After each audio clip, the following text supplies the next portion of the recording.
justicia. Y la semana pasada nosotros escuchamos, y pasó así, porque los alegatos sobre los que hay que volver, y es a lo que me quiero referir, yo creo que hay que seguir haciendo énfasis en ellos. Jan Alain, por ejemplo, se le varió la medida de coerción, ex procurador general de la República, imputado en una supuesta red de corrupción, pero un caso extraordinario, porque nosotros, los que habíamos levantado el tema de la no corrupción, no impunidad en este país, muchos de nosotros nunca podíamos pensar el alcance que se pudiera tener, y mucho menos que nosotros tuviésemos un ex procurador general de la República en las condiciones en las que se encuentra Jan Alain. Y yo creo que eso, verlo, aun cuando le variaron su medida de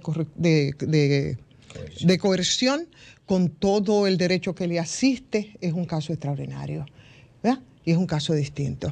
Y además del caso de Jan Alain, hay otra información que también tiene que ver con el tema de la justicia, y es el caso de Quirinito. Ahora resulta que Quirinito fue declarado en rebeldía.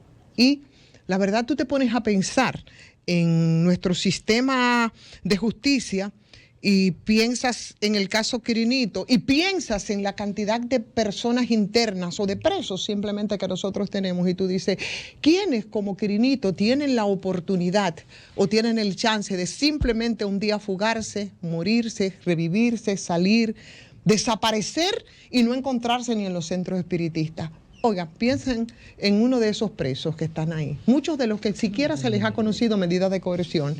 Óyeme, aparece, y aparece rápido, y aparece probablemente muerto en un intercambio de disparos.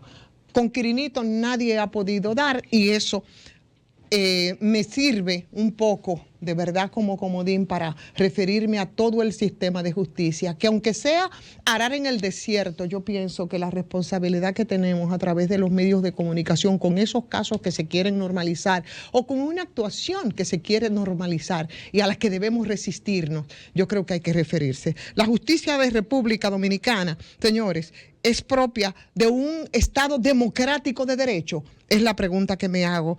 Eso es lo que está plasmado en la Constitución, eso es lo que debe ser. Por el contrario, yo creo que es un sistema, y estos casos lo evidencian, injusto, clasista, y que privilegia a unos por encima de otros, dependiendo, claro está, del estatus económico, del estatus político, del estatus social. Y yo creo que si nosotros hacemos un ejercicio de algo que siempre se ha dicho y que todos conocemos las cifras, es fácil comprobarlo. Los pobres van a las cárceles, los ricos, los poderosos, no. Aunque hayan excepciones, por supuesto, que son los que tienen todas reglas, pero las cifras están ahí y las cifras hablan por sí solas, y yo creo que es un momento de nuevo para remachar y para recordar, señores, que nosotros tenemos un sistema carcelario donde tenemos 35 recintos, 12 son de corrección, hay de rehabilitación 23, que es el denominado viejo modelo, ¿verdad? Y tenemos ahí, en ese viejo modelo, que es donde purgan sus penas la mayoría de los pobres de este país. 28,000 reclusos nosotros tenemos que se encuentran presos entre rejas, no internos, no, presos entre rejas, cerca del 70%. ¿En qué condiciones ustedes creen que están? Están en condiciones preventivas, a pesar de que el 50% ya cumplió la medida de coerción, esa medida que se le fue impuesta. Entonces, ¿qué está pasando con esos presos? Siguen simplemente violándosele esos derechos a la defensa, al debido proceso, que se esgrimen tanto cuando te encuentras a otros presuntos delincuentes que, como el caso de Jan Alain, compartes, o como otros casos, todos salimos a rasgarnos las vestiduras porque se le está cumpliendo el debido proceso o porque simplemente es algo a lo que tiene derecho, pero que eso no ajusta ni aplica para cerca de 17,000 reclusos que están ahí.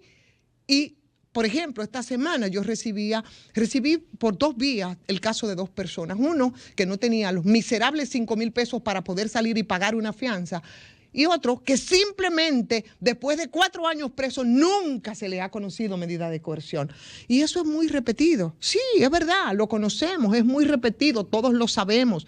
Sabemos lo que pasa con nuestras cárceles. Sabemos que la cárcel preventiva de La Victoria, que fue primero construida para 2,000 presos, porque los de La Victoria no son privados de libertad, presos, te alberga una población de 8,000 presos que se mantienen ahí en cualquier condición y sin que absolutamente nadie sepa, ni por supuesto en ese altísimo porcentaje de esos internos en nuestras cárceles que son cerca del 70% de una matrícula de 28,000, la mayoría son pobres.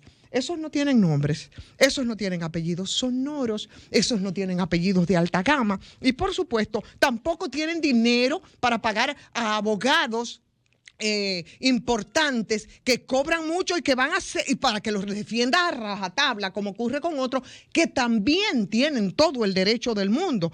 No importa que sean culpables, no importa que sean inocentes, estos simplemente no les queda de otra que morirse en esas cárceles. Entonces, díganme ustedes si eso no es exclusión, si eso no es cuestionamiento a este Estado de Derecho, que no sirve para nada, que es excluyente, que es selectivo.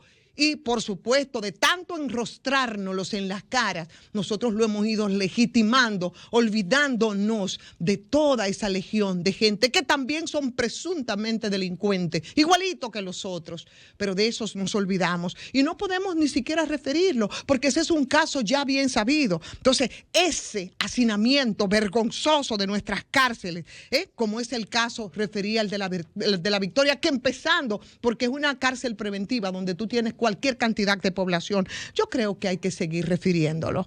La última medida de coerción de las medidas es la primera, el Ministerio Público, por ejemplo, en el caso de la justicia independiente, que solicita todos los expedientes que son declarados complejos, se solicitan 18 meses, se te tiran 20, 24 meses, ahí en sus casas hasta que Dios quiera, mientras hay ciudadanos que se han pasado, se siguen pasando y van a seguir pasándose años y años en las cárceles sin siquiera tener una acusación formal, solo por no tener quien los defienda o solo por simplemente pertenecer a la gran cantidad de legión de excluidos en este país. Pues no es un tema repetitivo.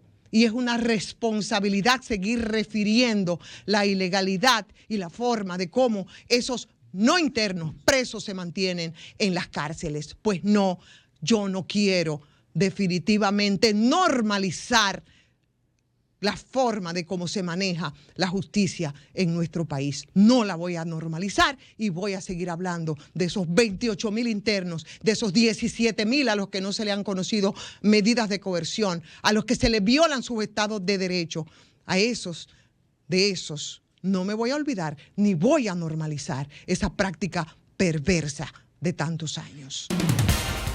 Sol 106.5, con la mayor variedad de contenido, información, entretenimiento e interacción en una sola estación. Cobertura total, disponible para ti en la radio y en las plataformas digitales.